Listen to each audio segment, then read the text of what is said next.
Well, this is a strange one. I don't know about you people from Sydney. So, it's from Kathy Newman, which strikes me as somewhat unlikely. And it's got 164 upvotes, which is quite a few upvotes. It hurt when you destroyed me on ABC. Now, I don't know if that's referring to last night or so many months ago, but I have enrolled in university to get my facts right. Yeah, well, that probably won't work.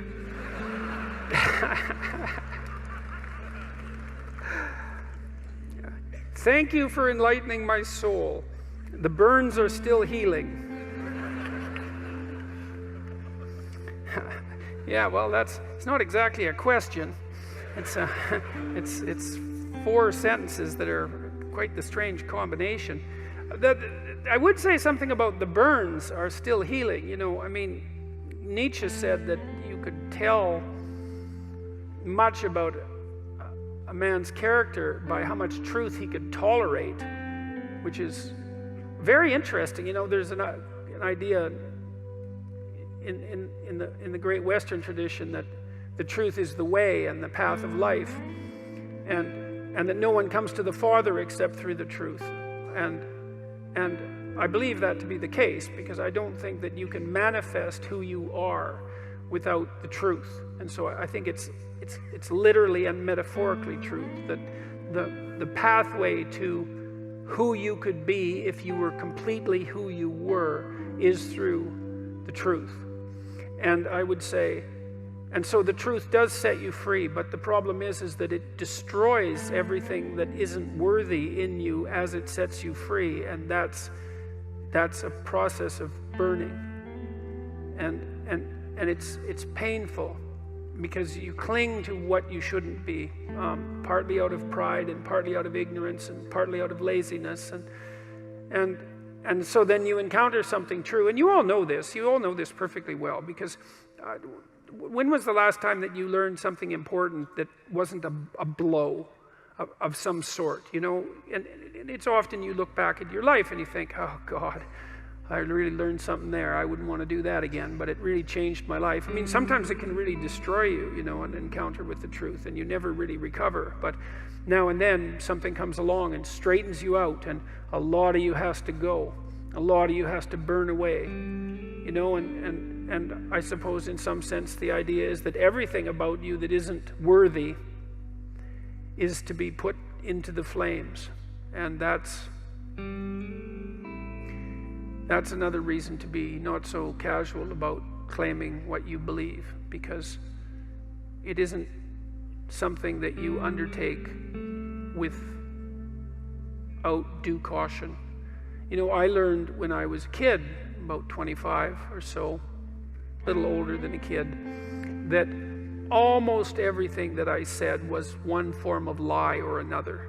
And I wasn't any worse, I would say, than the people that I was associating with, or any better.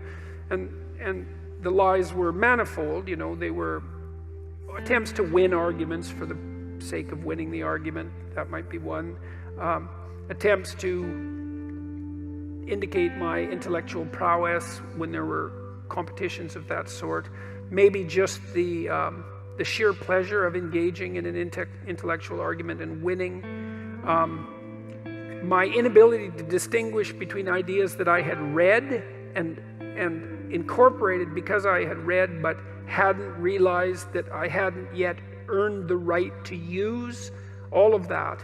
And, you know, I had this experience that lasted a long time. Well, I would say it's really never gone away.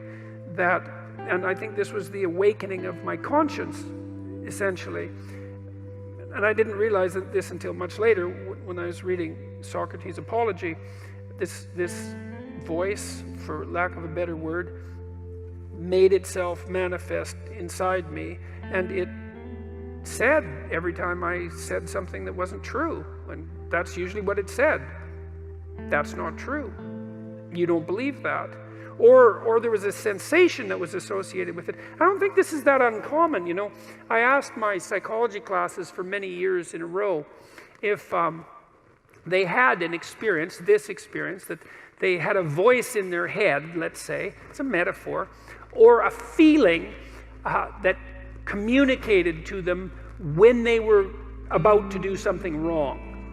And it was universally the case that people agreed with one of those statements or another. And the other thing I would ask is, well, do you always listen to it? And of course the answer to that was definitely no. But that's also very interesting, you know, that you can have this faculty, this conscience. This seems to me to be very tightly associated with the idea of free will, is that you can have this internal voice, this daemon, the root word for democracy. Oh yes, I didn't finish that story. So yes, well, it's important. Well, so Socrates' daemon told him it was his moral guide. And democracy appears to be predicated on the idea that the polity will function if people attend to their consciences. That's the overlap of those conceptualizations. And that's a well, first of all, I think that's the case, you know, and it makes a certain amount of logical sense. I mean, if we assume that the political state is something like the emergent consequence of the decisions of all its citizens, we would assume that the wiser the decisions of the citizens, the more upright and functional the state. I can't see how it could be any other way. And perhaps those who are the most upright, who listen to their consciences more carefully, even play a disproportionately powerful role. It's certainly possible. So, anyways, back to truth.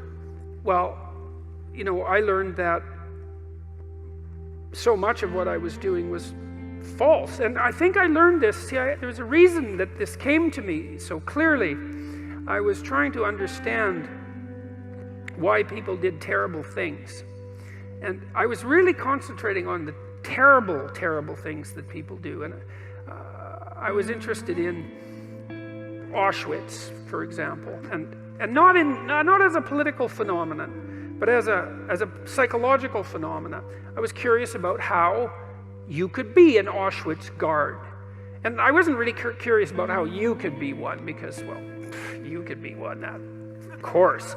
I was more curious about how I could be one, being such a good person as I thought I was. But I also knew that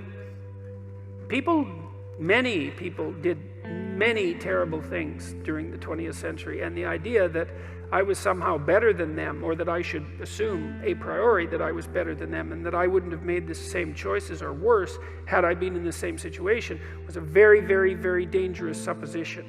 And in fact, a sufficiently dangerous supposition to bring about the very danger that I assumed was worth avoiding. I had this idea, you know, that what had happened, especially in Nazi Germany, but also in the Soviet Union, shouldn't happen again.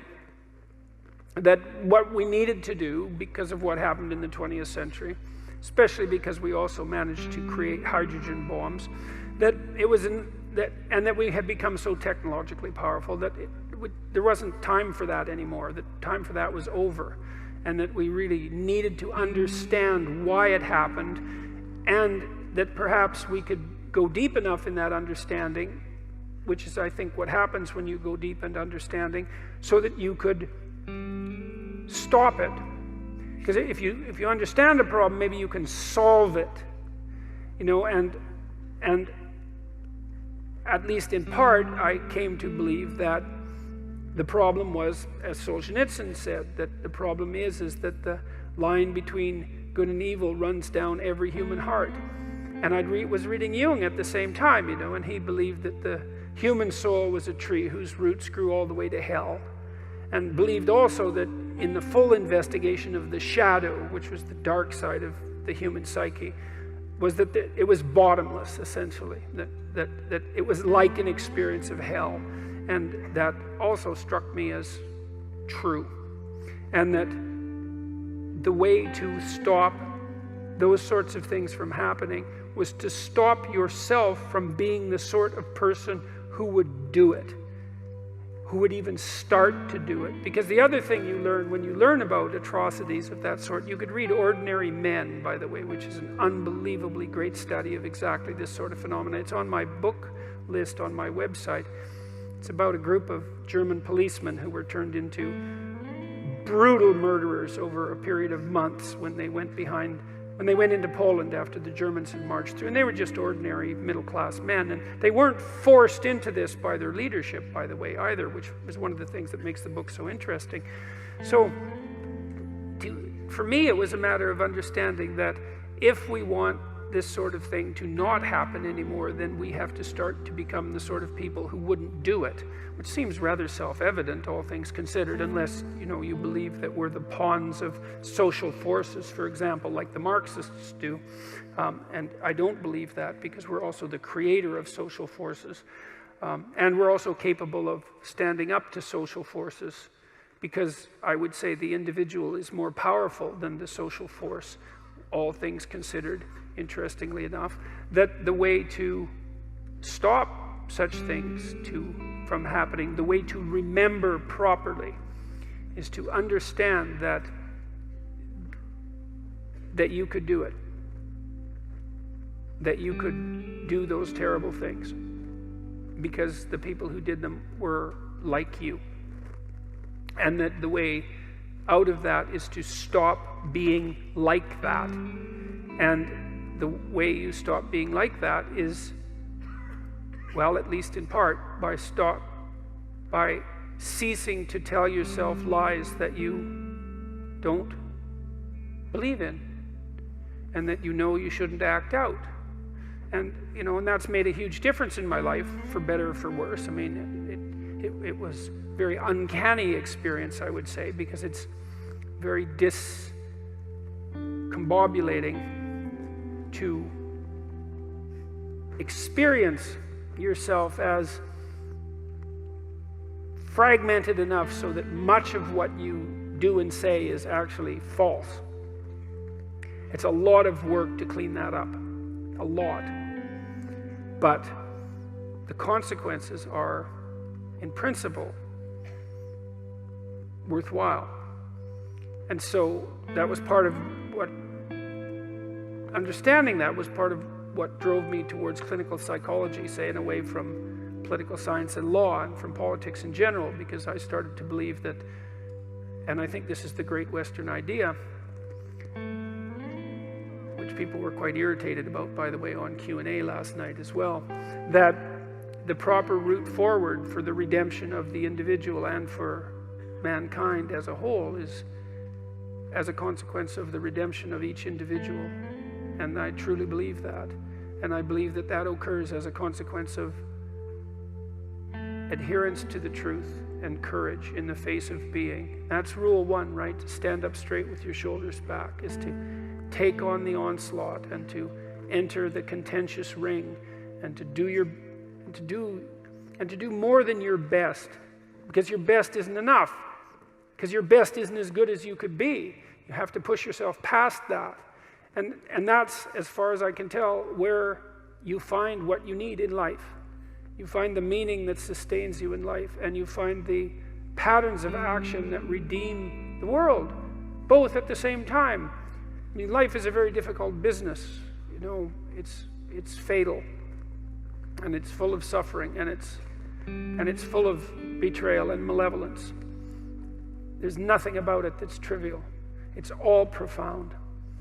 And in order to find your way through all of that capacity for hellish experience, let's say, you need to develop a relationship with something that's profound. And you can have that capacity. And what could be more profound than the truth?